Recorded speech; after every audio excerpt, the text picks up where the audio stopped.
आज मैं आपको सुनाने जा रहा हूं अपनी मंडली की सदस्य शबनम खान की लिखी कहानी नए पड़ोसी। कमरे से लगातार पापा की आवाजें आ रही थीं। परमीता, परमीता, कहाँ है? बालकनी में खड़ी परमीता झल्ला पड़ी। पापा कितनी बार समझाया, परमीता नहीं पैम कहा करो। उसका मूड और खराब हो गया। कल तक गली में जिन बच्चों को क्रिकेट खेलते देख बीच में एक दो बार वो बैटिंग भी करके आ जाती थी, आज उन्हीं बच्चों का शोर जहर लग रहा था। यार ये संडे क्यों आ जाता है हर हफ्ते? घर पे पापा चिल्लाते रहते हैं, बाहर ये बच्चे। वो चिड़चिड़ाते हुए बड़बड़ा रही थी। चिड़चिड़ाहट किसी और बात की थी वैसे।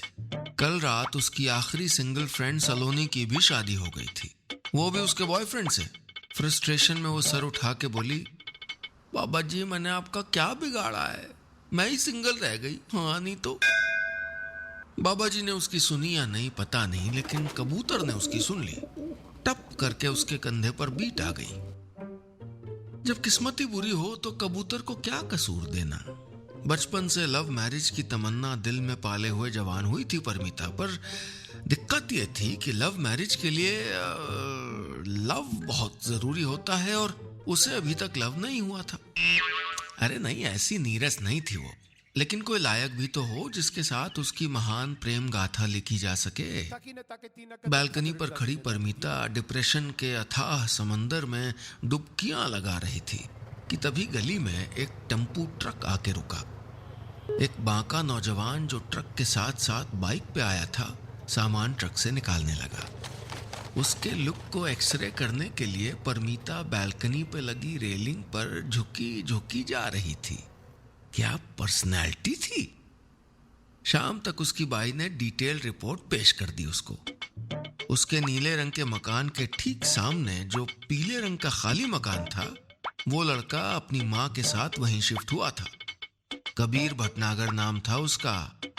नारियल पेड़ जैसा लंबा कद और जिम में ढली हुई बाजुएं, माथे पे बिखरते बाल जिनको वो झटक के पीछे करता तो परमीता का दिल दो चार धड़कनें स्किप कर जाता। इस पे जुल्म ये कि गिटार भी बजाता था मुआ। शिफ्टिंग के 2-3 दिन बाद एक रात बीन बैग के अंदर आधा धंसा हुआ वो लड़का बालकनी पर गिटार बजा रहा था। परमीता ने अपनी बालकनी से स्माइल पास की तो उसने भी वहां से हेलो कर दिया। वो आगे बात करने ही वाली थी कि उसके पीछे से आती हुई उसकी मम्मी दिख गई। हेलो बेटा, नाम क्या तुम्हारा? आंटी ने बड़े ही लाड से पूछा और फिर बिना परमीत का जवाब सुने अपना इंट्रो बालकनी से उछाल दिया। माई सेल्फ डिंकी, कबीर की मम्मी। कबीर के डैडी के बाद ना बस हम दोनों ही हैं फैमिली में। तुम्हारी फैमिली में कौन कौन है? उफ, अच्छे खासे रोमांटिक सीन को आंटी ने फैमिली ड्रामा बना डाला। परमीता मौका देख के गुड नाइट करके खिसक गई। हाय, लेकिन दिल वहीं अटका रह गया। कबीर पर परमीता मर मिटी थी, दिलो जान से, फेफड़ों से, हम कहते हैं कि कान से। ऐसे में एक रोज उसकी नजर कबीर के घर पे लगे ताजा ताजा पेंट किए बोर्ड पर पड़ी। Guitar classes, contact Kabir. उसे बालकनी टॉप कर कबीर के घर एंट्री लेने का मौका मिल गया। बाबा जी को थैंक यू करके वो सीधा पापा के कमरे में पहुंची कि क्लास की परमिशन और फीस निकलवा ली जाए। लेकिन भाई कमरे के दरवाजे तक पहुंची थी तो देखा वहां तो अलग ही सीन बन रहा था। पापा खिड़की पे खड़े होकर अजीब सी नोटी वाली स्माइल दे रहे हैं, उंगलियां घुमा घुमा के कुछ इशारे कर रहे हैं। वो दरवाजे की ओट में छिप गई, सोचने लगी पापा इशारे किसको कर रहे हैं। सामने के घर में तो कबीर और उसकी। वो जरा झांक के देखने की कोशिश करने लगी कि उस घर की खिड़की पे है कौन। तभी पापा की नजर उस पे पड़ गई। अरे परमीता, पापा बड़ी इनोसेंटली बोले। वो पहले हड़बड़ाई, फिर दोनों हाथ बांध के आप पकड़े गए वाली लुक दिखा के बोली, क्या कर रहे हैं वहां देख के? है कौन वहां? पापा बोले, अरे कबूतर कब से परेशान कर रहा है, भगा रहा था। परमीता खिड़की की तरफ गई, इन्वेस्टिगेशन की, पर कुछ नहीं दिखा। हाँ, खिड़की से गुजरते कबीर की झलक दिखी। वो सारी सीआईडी गिरी 1 सेकंड में भूल गई और पापा से मुद्दे की बात कर डाली। और गजब हो गया, जो आदमी गोलगप्पे खाने के लिए 20 रुपया भी 20 बार मांगने से देता हो, उसने 1 महीने की एडवांस फीस निकाल के दे दी। तो वह गिटार क्लास में एडमिशन मिल गया। परमीता ने जिस मतलब से क्लास में एंट्री ली थी, कबीर को उस मतलब से कोई मतलब नहीं था। कबीर का ध्यान बस उसे गिटार लेसन देने पे लगा रहता। कल से नेल्स काट के आना, इसी वजह से स्ट्रिंग्स नहीं दब रहे तुमसे। परमीता को उसकी ये डांट बड़ी दिलकश लगती। गिटार के तारों का तो पता नहीं, पर दिल के तारों से तेज तेज साउंड आने लगी थी। एक दिन बाहर जोरदार बारिश हो रही थी। परमीता अपने जयपुरी दुपट्टे को उंगली पर घुमाती हुई बड़े रूमानी अंदाज से बोली, आज मैं तभी सीखूंगी जब तुम्हें गाना सुनाओगे। हाँ, वो वाला सुनाओ ना, आशिकी वाला। कबीर भी अच्छे मूड में था। उसने गिटार उठाकर ट्यूनर सेट किया ही था कि पूरे घर में एक आवाज गूंज गई। डिंकी जी, अरे डिंकी जी, वो आपके लिए मार्केट से साग ले आया हूं, ये लीजिए। परमीता के पापा एक हाथ में काला छाता पकड़े, सफेद कुर्ते पैजामे में कीचड़ के दाग लिए, सब्जियों के 2 झोले एक ही कंधे पर लटकाए कबीर के घर आ पहुंचे थे। परमीता ने पापा को कबीर के घर जिस हाल में देखा, उसे देखकर उसके कानों से धुआं निकल गया।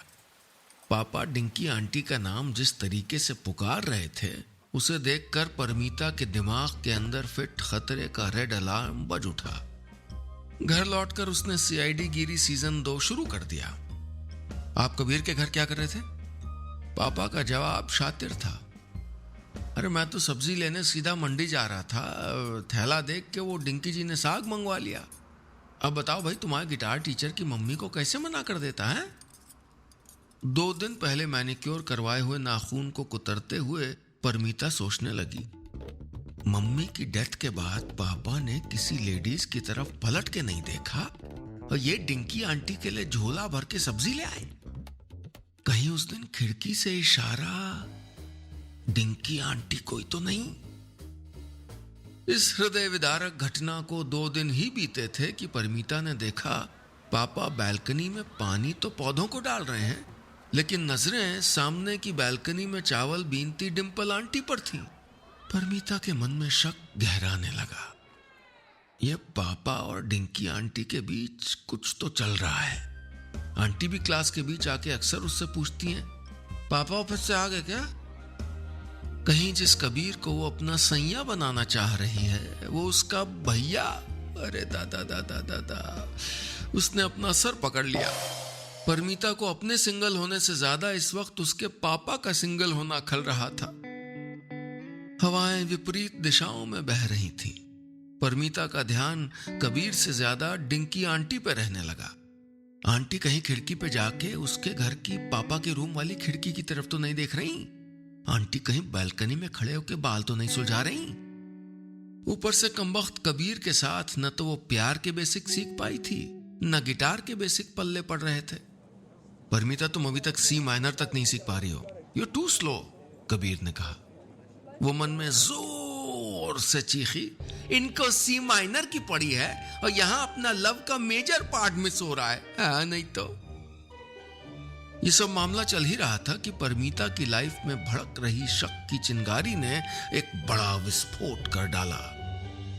हुआ यूं कि गली की लड़की कल्पना की शादी पर जब सब पड़ोसी डीजे पर डांस कर रहे थे, तो परमीता की नजर डांस फ्लोर के बीचों बीच गई। उसके पापा और डिंकी आंटी नागिन डांस कर रहे थे। पापा बीन बजा रहे थे और आंटी लहरा लहरा के नागिन का रोल अदा कर रही थी।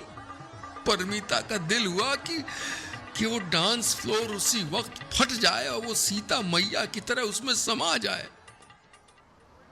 परमीता की जिंदगी में आए भूकंप के झटके देखते ही देखते सुनामी में तब्दील हो गए।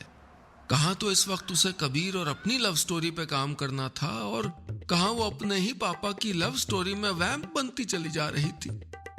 इसी बीच गिटार क्लास तो जारी थी और कबीर की डांट भी।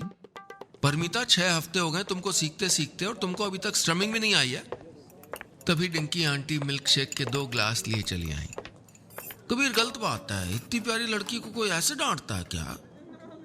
बात तो आंटी ने परमीता के फेवर में ही कही थी, लेकिन उसको अखर गई।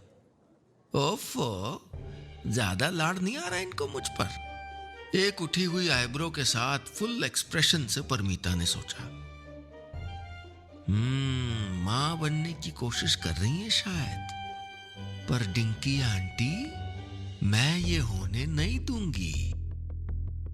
परमीता ने उसी पल ठान लिया कि अपनी सेटिंग बाद में देखेगी, पहले पापा को डिंकी आंटी से दूर रखने का इंतजाम करना होगा। अब वो पापा के पहले ही पौधों में पानी डाल देती, उनकी खिड़की पर भारी वाले पर्दे डलवा दिए और वहां से जितनी दफे गुजरती चेक कर लेती, खिड़की बंद है ना।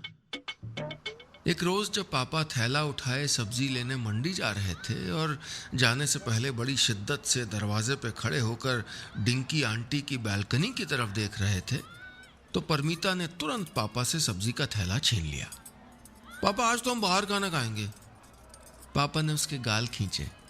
हाँ, आज तो बाहर ही खाएंगे, लेकिन रेस्टोरेंट में नहीं, डिंकी जी के घर। आज सुबह आया था कबीर इनवाइट करने। अपने ही फैलाए जाल में परमीता फंस जाएगी, कहां सोचा था उसने। अरे आप पनीर लो ना, खीर तो इतनी सी चक्की आपने, आपके लिए स्पेशली बनाई थी। डिंकी आंटी इतने दिल से पापा को खाना खिला रही थी कि परमीता का खाना मुश्किल हो गया। बड़ी मुश्किल से डिनर खत्म हुआ और एक और ड्रामा शुरू हो गया।